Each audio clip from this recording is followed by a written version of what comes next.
अस्सलाम वालेकुम। टीम 10 की तरफ से ये इस कोर्स का लेक्चर 3 है। आप पेन पेपर पेंसिल अपने पास पकड़ लें ताकि आप इम्पोर्टेंट पॉइंट्स को नोट डाउन कर सकें। इस कोर्स में हम प्राइस एक्शन ट्रेडिंग पे बात करेंगे। इसमें हम कैंडलस्टिक्स को बहुत डिटेल में समझेंगे और उनके पैटर्न्स को। पैटर्न्स 3 टाइप के होते हैं: बुलिश पैटर्न्स, न्यूट्रल पैटर्न्स और बेरिश पैटर्न्स। हम इन सब पैटर्न्स को बहुत डिटेल में डिस्कस करेंगे, मगर उससे पहले मैं आपको बेसिक कैंडल्स का कॉन्सेप्ट चार्ट पे दिखा देता हूँ। कैंडल्स 2 तरह की होती हैं, जैसे कि मैंने इनको ड्रॉ किया है। एक ग्रीन कैंडल होती है और रेड कैंडल होती है। ग्रीन कैंडल का मतलब है कि बुलिश है, रेड कैंडल का मतलब बेरिश है। टेक्निकली ये बात 50% सही है और 50% बात गलत है। आप नहीं डिसाइड कर सकते कि ये बुलिश है या बेरिश है। मैं आपको इसको डिटेल में बताता हूँ। हर कैंडल की बॉडी होती है और विक होती है, उसके टॉप पे होती है और बॉटम पे। मैं आपको ड्रॉ करके बताता हूँ। ये इस तरह हर कैंडल आपको नॉर्मली नज़र आएगी। हर कैंडल में बॉडी होती है और उस बॉडी का अपर पार्ट हाई होता है और लोअर पार्ट लो होता है। और इसी तरह जो उसकी ऊपर वाली विक होती है उसको अपर विक बोलते हैं और जो नीचे वाली विक होती है उसको बोलते हैं लोअर विक। ग्रीन कैंडल आपकी बुलिश कैंडल होगी, रेड कैंडल आपकी बेरिश कैंडल होगी। जो ग्रीन कैंडल है वो नीचे से स्टार्ट होती है और ऊपर जाके ख़त्म होती है। जो रेड कैंडल है वो ऊपर से स्टार्ट होती है और नीचे जाके ख़त्म होती है। अगर मैं आपको इनके बॉडी के हिसाब से बताऊं तो ये इस तरह शुरू होती है। ग्रीन इस तरह ऊपर जाके क्लोज़ होती है, रेड ऊपर जाके नीचे क्लोज़ होती है। दोस्तों अब बात करते हैं कि ये अपर विक और लोअर विक कैसे फॉर्म होती हैं। अगर आप नॉर्मल चार्ट देखें तो आपको हर कैंडल में ये विक नज़र आएगी। दोस्तों विक की फॉर्मेशन समझने के लिए मैंने आपके लिए एक एग्जाम्पल बनाया। अब जैसे ये कैंडल है, इसका प्राइस $3 पे ओपन हुआ था, फिर ये $5 तक गया, फिर ये इसके बाद $8 तक भी गया। फिर उसके बाद बेयर्स एंटर हुए, इसका प्राइस फिर $8 से $1 तक गिरा, फिर उसके बाद दोबारा बुल्स आए, फिर इसका प्राइस $5 तक ले गए और यहाँ पे कैंडल क्लोज़ हो गई। तो जो $8 की प्राइस गई थी वो विक के थ्रू इसका मूवमेंट आपको पता चलता है, और जो $1 की प्राइस गिरी थी वो लोअर विक से आपको पता चल रहा है। तो अगर जो ग्रीन कैंडल होती है उसकी ओपनिंग नीचे से शुरू होती है और ऊपर जाके क्लोजिंग होती है। जो रेड कैंडल होती है उसकी ओपनिंग ऊपर से शुरू होती है और नीचे जाके क्लोजिंग होती है। दोस्तों आप इसका स्क्रीनशॉट ले लो या आप अपने नोट्स में इसको ड्रॉ कर लो, ये बहुत इंपॉर्टेंट है। इससे आपको समझ आएगा कि कैंडल्स क्या होती हैं, इनकी फॉर्मेशन कैसे होती है।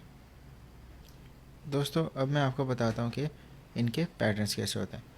मगर आपने एक चीज़ याद रखनी है कि जो पैटर्न्स हैं आप इनको 80% आप इन पे यकीन रख सकते हो कि हाँ ये पैटर्न इस तरह फॉर्म होगा, मगर हमेशा 20% फेलियर का चांस होता है। तो आप किसी भी चीज़ पे 100% रिलाई नहीं कर सकते, क्योंकि ये जो कैंडल्स होती हैं ये ह्यूमन बिहेवियर को रिफ्लेक्ट करी हैं। आप ह्यूमन बिहेवियर को प्रेडिक्ट कर सकते हो, मगर आप कभी भी नहीं जान सकते कि अगले ह्यूमन के दिमाग में क्या चल रहा है। तभी सिर्फ आप प्रेडिक्ट कर सकते हो, आप 100% अश्योरिटी से अपनी प्रेडिक्शन को नहीं कर सकते। तभी आपने हमेशा लॉस के लिए तैयार रहना है। अगर आप लॉस के लिए तैयार हो गए तो आपको रिवॉर्ड खुद ही मिल जाएगा। दोस्तों अब मैं आपको पैटर्न्स के बारे में बताता हूँ। अब आपको ये बहुत सारे पैटर्न्स नज़र आएंगे। आपने इनके नाम को याद नहीं करना, आपने ये समझना है कि ये पैटर्न्स फॉर्म कैसे होते हैं। दोस्तों सबसे वाला पैटर्न हम हैमर पे बात करते हैं। मैं इसको जूम कर लेता हूँ ताकि आपको समझने में आसानी हो। दोस्तों अगर आप हैमर पैटर्न को देखो तो आपको मिड में एक कैंडल नज़र आएगी जो बिल्कुल हैमर की शेप में होगी, हथौड़े जैसी। इसकी जो बॉडी है वो इसकी लोअर विक से काफ़ी छोटी है। आप लोअर विक को देखो तो वो इसकी बॉडी से तकरीबन डबल है। ये जो पैटर्न है ये बुलिश पैटर्न है। इसमें आप देखेंगे कि जो डाउन ट्रेंड है वो हैमर कैंडल पे ब्रेक होता है और फिर अप ट्रेंड शुरू हो जाता है।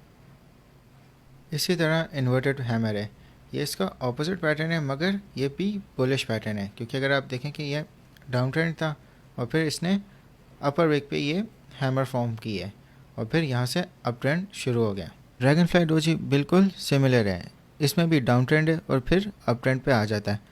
जो इसका पैटर्न है वो उसको डोजी इसलिए बोलते हैं क्योंकि जो इसकी बॉडी है वो बिल्कुल छोटी सी है, जहाँ पे वो स्टार्ट हुई वहीं पे वो ख़त्म हुई है, मगर जो इसकी लोअर विक है वो काफ़ी बड़ी है, तो जो इसकी बॉडी है वो बिल्कुल ना होने के बराबर है।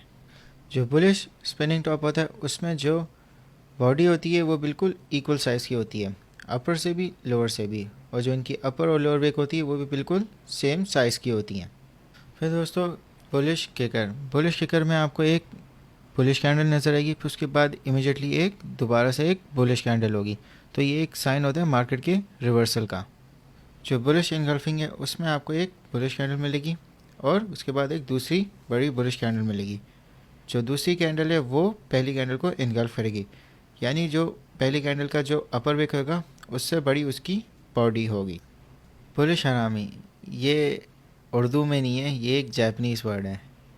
तो इसमें जो होगा इस बुलिश इनगल्फिंग का रिवर्स पैटर्न होगा। पहले आपको एक बड़ी कैंडल मिलेगी और फिर बाद में उसको एक छोटी कैंडल फॉलो करेगी। तो जो बड़ी कैंडल का जो अपर विक होगा उससे छोटी उसकी बॉडी होगी। फिर इसके बाद आती है पियर्सिंग लाइन। पियर्सिंग लाइन में एक बुलिश कैंडल होगी, फिर एक दूसरी कैंडल उसको फॉलो करेगी। इसमें आप इस तरह पता कर सकते हैं कि जो दूसरी कैंडल होगी वो पहली बॉडी के सेंटर से अलाइन होगी, इस तरह। फिर उसके बाद आपको ट्विस्टर बॉटम मिलेगा। इसमें ये दोनों कैंडल्स हैं, आप इसको इस तरह पता कर सकते हैं कि जो इनका बॉटम होगा वो बिल्कुल इक्वल होगा। दोस्तों इसके बाद 3 कैंडल पैटर्न्स देखते हैं। मॉर्निंग स्टार में आपको पहले एक बड़ी बुलिश कैंडल नज़र आएगी, उसके बाद एक छोटी कैंडल नज़र आएगी। यह आपका बुलिश स्पिनिंग टॉप भी हो सकता है या डोजी हो सकता है। फिर उसके बाद आपको जो थर्ड कैंडल नज़र आएगी वो एक बुलिश कैंडल होगी, ये इस मिड कैंडल से बड़ी होगी। फिर इसके बाद आती है बुलिश अबैंडन बेबी। इसमें आपको 2 सिमिलर बुलिश कैंडल्स मिलेंगी और उसके बीच में आपको एक हैमर पैटर्न नज़र आएगा। फिर इसके बाद आती है 3 वाइट सोल्जर। इसमें आपको एक स्ट्रेट लाइन में 3 बुलिश कैंडल्स नज़र आएंगी जो एक दूसरे से बड़ी होंगी। फिर उसके बाद आपको 3 लाइन स्ट्राइक, आपको 3 कंसेक्यूटिव डाउन ट्रेंड की कैंडल्स नज़र आएंगी, फिर एक बड़ी बुलिश कैंडल नज़र आएगी। फिर उसके बाद आपको मॉर्निंग डोजी स्टार। इसमें आपको 3 कैंडल्स नज़र आएंगी, मिड में एक डोजी होगा। आपने ये देखना कि जो 3 कैंडल्स हैं इनका जो ग्राउंड है, इनका जो बॉटम है वो बिल्कुल सेम है। फिर उसके बाद है 3 आउटसाइड अप और 3 इनसाइड अप। ये पैटर्न्स आपको ज़्यादातर चार्ट्स पे नज़र नहीं आते हैं, मगर मैं फिर भी एक्सप्लेन कर देता हूँ। इसमें आपको 3 कंसेक्यूटिव बुलिश कैंडल्स नज़र आएंगी। 3 अपसाइड अप में आपको पहले एक छोटी कैंडल नज़र आएगी और 2 बड़ी कैंडल्स। 3 इनसाइड अप में आपको पहले एक बड़ी बुलिश कैंडल नज़र आएगी और मिड में एक छोटी कैंडल नज़र आएगी, फिर वापस आपको एक बड़ी कैंडल नज़र आएगी। अब जो बेरिश कैंडलस्टिक पैटर्न्स है वो आपको बुलिश कैंडलस्टिक पैटर्न्स के रिवर्स होंगे। जैसे हैमर है उसका ऑपोजिट हैंगिंग मैन है, आपको एक ऑपोजिट हैमर नज़र आएगी। जैसे इन्वर्टेड हैमर है, इसी तरह शूटिंग स्टार है। अगर आप 2 कैंडल पैटर्न्स भी देखें तो बुलिश किकर है, उसका रिवर्स बेरिश किकर है। 3 कैंडल पैटर्न्स में आपको भी सिमिलर इनके रिवर्स पैटर्न्स नज़र आएंगे। तो आपने बुलिश कैंडल पैटर्न्स को अच्छे से आप याद कर लेंगे और समझ लेंगे तो उनके ऑपोजिट आपको बेरिश कैंडल पैटर्न्स भी समझ आ जाएंगे। दोस्तों जो न्यूट्रल बेसिक पैटर्न्स होते हैं ये ज़्यादातर आपको चार्ट्स पे नज़र नहीं आते हैं। जैसे इसका डोजी, ये एक डबल डोजी है। इनमें जो प्राइस मूवमेंट है वो बिल्कुल न्यूट्रल रहती है। अब स्पिनिंग टॉप है, एक तरफ बुलिश स्पिनिंग टॉप होगा और एक तरफ बेरिश स्पिनिंग टॉप होगा। अब मारूबोजो में सिंपली अपर और लोअर विक्स नहीं होती, दोनों कैंडल्स में आप देख सकते हैं।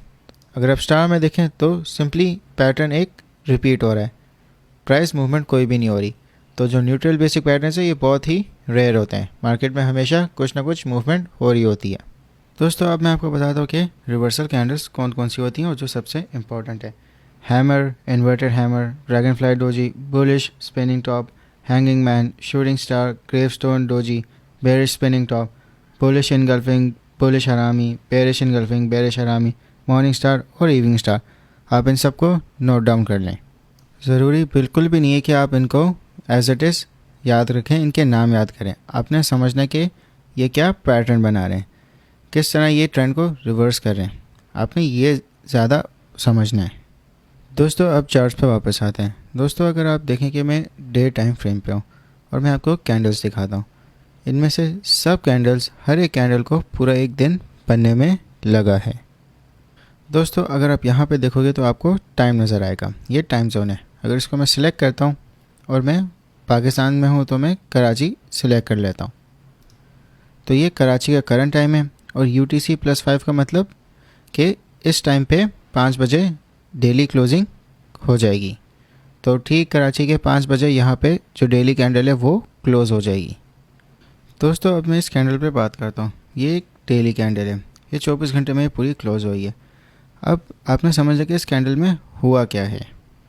तो दोस्तों इस कैंडल में प्राइस 3800 पे शुरू हुआ था और फिर बुल्स इसको ऊपर लेके गए 3824 पे। फिर इसके बाद बेयर्स इसको 3641 तक लेके गए और फिर ये क्लोज़ हुई 3677 पे और ये क्लोज़ हुई ठीक सुबह 5 बजे, या आप टाइम जोन में देख सकते हैं। तो दोस्तों हर कैंडल को 24 घंटे लगे हैं क्योंकि हम डे टाइम फ्रेम में देख रहे हैं।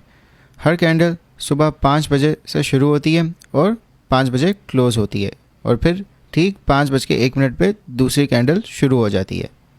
तो दोस्तों अगर हम 15 मिनट्स के चार्ट पर जाते हैं तो हमें हर कैंडल 15 मिनट्स की नज़र आएगी।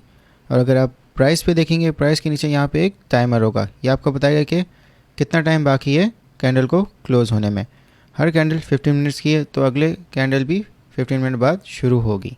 दोस्तों प्राइस एक्शन समझने के लिए हमने 2 कैंडल्स पर फोकस करना है, रिवर्सल कैंडल्स और कंटिन्यूएशन कैंडल्स। रिवर्सल कैंडल्स के मैंने आपको पैटर्न्स बताए हैं। रिवर्सल कैंडल्स आपको अप ट्रेंड या डाउन ट्रेंड में नज़र आएंगे, क्योंकि रिवर्सल का मतलब ये है कि कोई भी चीज़ का अगर अप ट्रेंड है तो एकदम से ट्रेंड रिवर्स होकर डाउन ट्रेंड बन जाएगा। इसी तरह अगर डाउन ट्रेंड है तो वो ट्रेंड रिवर्स होकर अप ट्रेंड बन जाएगा। हमें इन कैंडल्स को आइडेंटिफाई करना है। रिवर्सल कैंडल्स आपको हमेशा टॉप और बॉटम पे देखनी है। आपको ये मिडिल में भी नज़र आएंगी, ये ट्रैप है, तो आपको मिडिल से हमेशा बचना है। आपने हमेशा टॉप और बॉटम में आइडेंटिफाई करनी है। जो कंटिन्यूएशन कैंडल्स होती हैं ये किसी भी ट्रेंड का कंटिन्यू होने वाली कैंडल्स होती हैं। ये आपको टॉप और बॉटम पे नज़र नहीं आएंगी क्योंकि ये मिडवे में चल रही होती हैं। जैसे कि अगर आप ये देखें कि ये एक छोटा सा डाउन ट्रेंड बन रहा है, मगर जो इसकी कैंडल्स हैं ये वाली और ये वाली, ये कंटिन्यूएशन कैंडल है। ये आपको टॉप और बॉटम नहीं बताएंगी, आपने इनको फॉलो करना है।